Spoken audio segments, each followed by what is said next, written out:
Hello guys! Welcome. Collective reading tayo ngayon. So, tingnan natin para to sa mga no contact situation na nakikibalita. So, ngayon, bakit ba bigla mo to naaalala kahit tahimik ka? Okay, bakit mo biglang naaalala tong person mo kahit tahimik ka?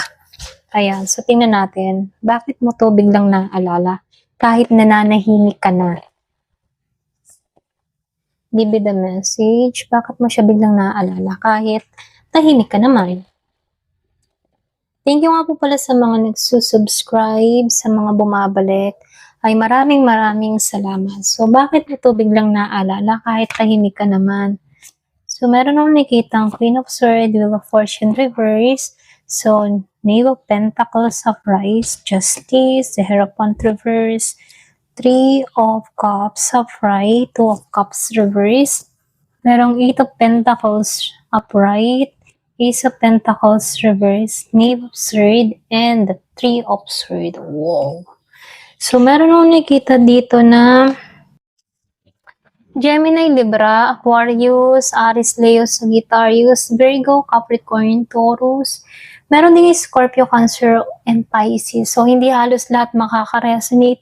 So, piliin nyo kung part nyo yung or feeling mo, ikaw yung tinutumbok ko sa mga mensahe dito, no? So, comment ka na lang below. Ayan, start na tayo.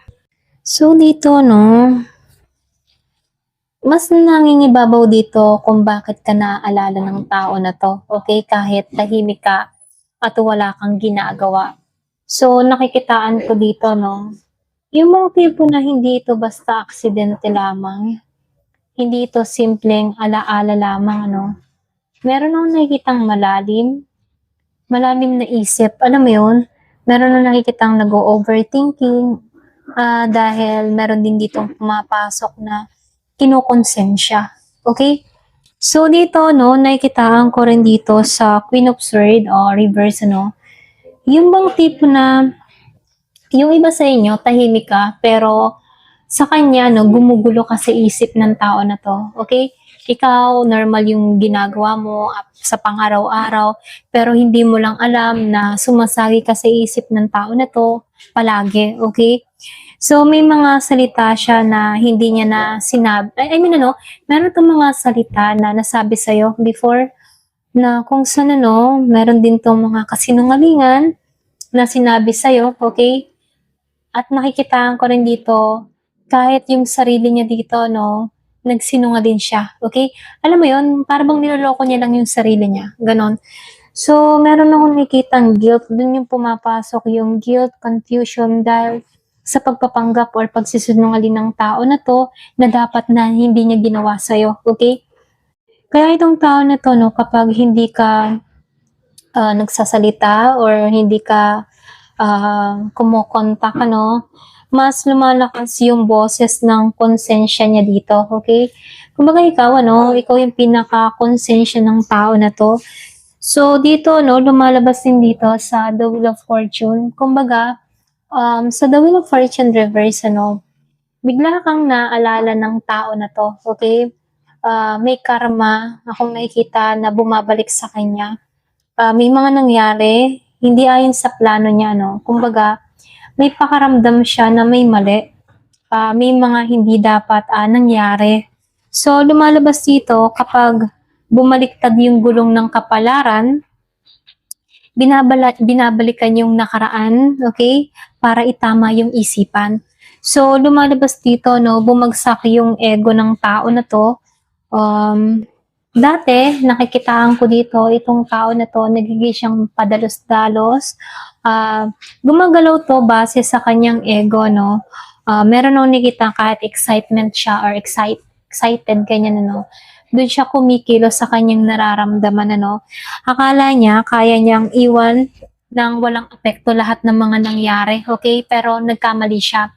Pwedeng iba sa inyo, for example, pwedeng inalisan ka ng tao na to ng walang paalam or bigla na lang kayo naghiwalay ng walang dahilan.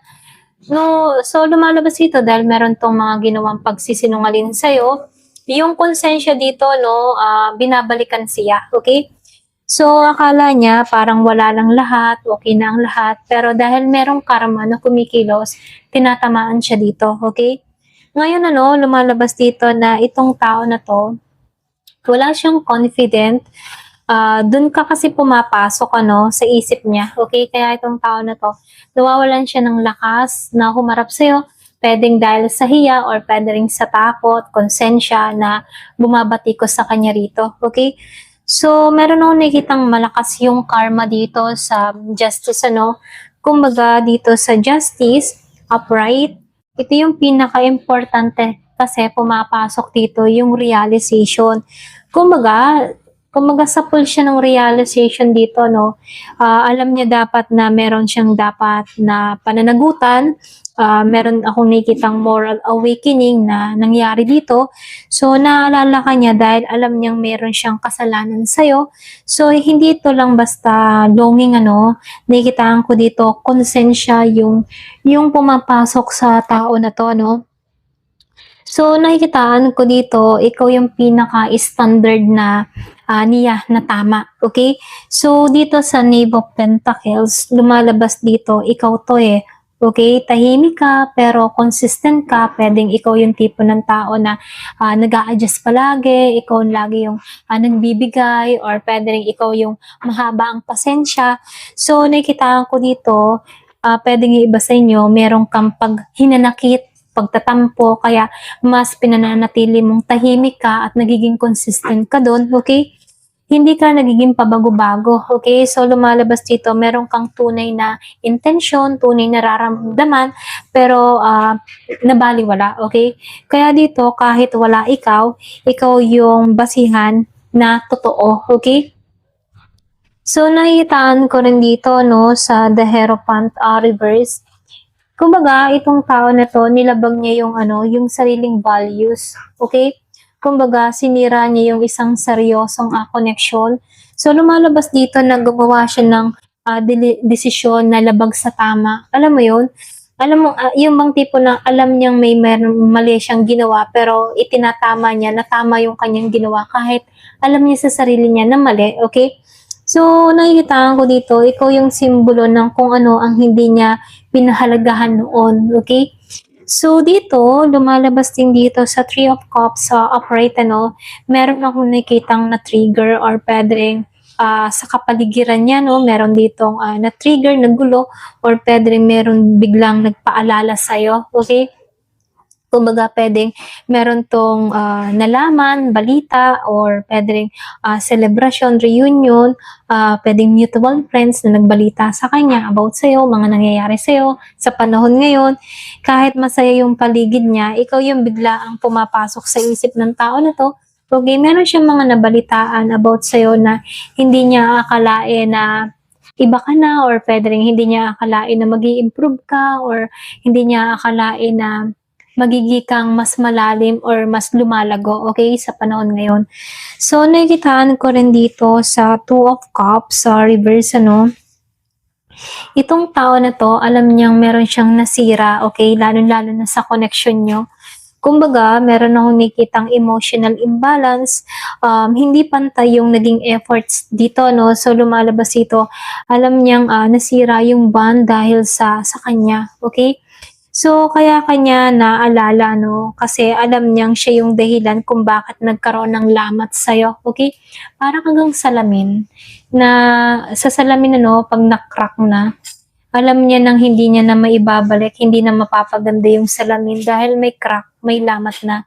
At yun yung pinaka masakit para sa tao na to kasi alam niya na mahirap na bumalik sa tao, lalo-lalo na nawala yung tiwala, okay? So, nakikitaan ko rin dito, no, sa Eight of Pentacles. Dito sa Eight of Pentacles upright, kumbaga meron akong nakikita dito na obsessive na pag-iisip, okay? So, dito pumapasok yung paulit-ulit kang iniisip, iniisa-isa yung mga nangyari sa nakaraan, or pwede rin nagbabalik tanaw sa mga nakaraan, ano. So, mental replay yung nangyayari dito na eksena ninyo, pwedeng yung mga message, or pwede rin yung mga conversation, nagbabalik tanaw siya sa mga usapan ninyo, okay? So, nakikitaan ko rin dito sa Two of Pentacles, so reverse, ano, Hindi na niya kayang i-balance yung kanyang emotion. So, nalilito kung tutuloy pa ba o tuluyan ng bibitawan ka. Okay? Kumbaga nagtatalo dito yung kanyang isip, yung kanyang puso, kung tutuloy ba siya sa'yo or susugal ba siya sa'yo or hahayaan ka na lamang or bibitawan ka na lang talaga. Ganon. So, nakikitaan ko rin dito sa Ace of Pentacles, meron tong mga panghihinayang para bang naiisip ng tao na to na sayang yung pagkakataon, na-miss ko yung chance. Okay? So, sana hindi ko sinayang. Ganun kanya tingnan sana hindi kita sinayang, na-miss ko yung chance para sa'yo. Alam niyang hindi basta-basta na maibabalik yung dati. Okay? So, naiitaan ko rin dito sa Knave of Pentacles, Knave of Swords dito, naka-upright siya dito, Kumbaga, curious itong tao na to sa'yo, binabantayan ka pa rin, pwedeng sa social media, sa TikTok, Facebook, or pwedeng Instagram, sa mga, ikaw yung tipo ng tao na maghiling magpo-post, so nakaantabay ito, binabantayan ka pa rin, curious siya sa'yo, kung ano mga ginagawa mo, pinagkakaabalan mo, posibleng ini-stalk ka niya rito, tahimik kang tinitingnan mula sa malayo, okay? So, hindi siya kumikilos pero nakamasid siya. Okay? So, nakikitaan ko rin dito sa Three of Swords dito, Kumbaga, sa Three of Swords, ikaw yung pinaka-sentro ng lahat. So, ibig sabihin, ito yung puso ng reading na kung saan nasasaktan siya, nagsisisi to, meron siyang emotional wounds, ganun, okay? So, naaalala ka ng tao na to dahil yung bang tipong naalala ka niya dahil sa mga pinagdaanan niyo noon, naalala ka niya hindi dahil masaya siya, kundi dahil masakit pa rin yung ginawa niya sa'yo. Okay? So, yung basta nyo, tinatamaan to ng konsensya. Kumbaga, nakikitaan ko dito, bigla ka niyang naaalala kahit tahimik ka dahil itong tao na to, meron akong nakitang karma at konsensya na bumabalik sa kanya. So, bumabagsak yung ego niya rito, ikaw yung nagiging sukatan ng totoong value, okay? Para bang kahit marami siyang option before or pwede rin kung ikaw man inilagay niya sa option before doon niya napatunayan na ikaw pa yung totoong halaga, okay? Ikaw yung may value sa lahat ng pinag-optionan niya, okay? So, meron akong nakitang external trigger na nagpapaalala sa'yo. Kumbaga, alam niyang sinayang ka niya, okay? So, tahimik ka pero ikaw yung pinakamasakit na alaala, okay? Ikaw yung pinakamasakit na alaala mula sa tao na to. Ayan, ito lang yung nakikita ko. Ayan. Thank you for watching. Love and peace.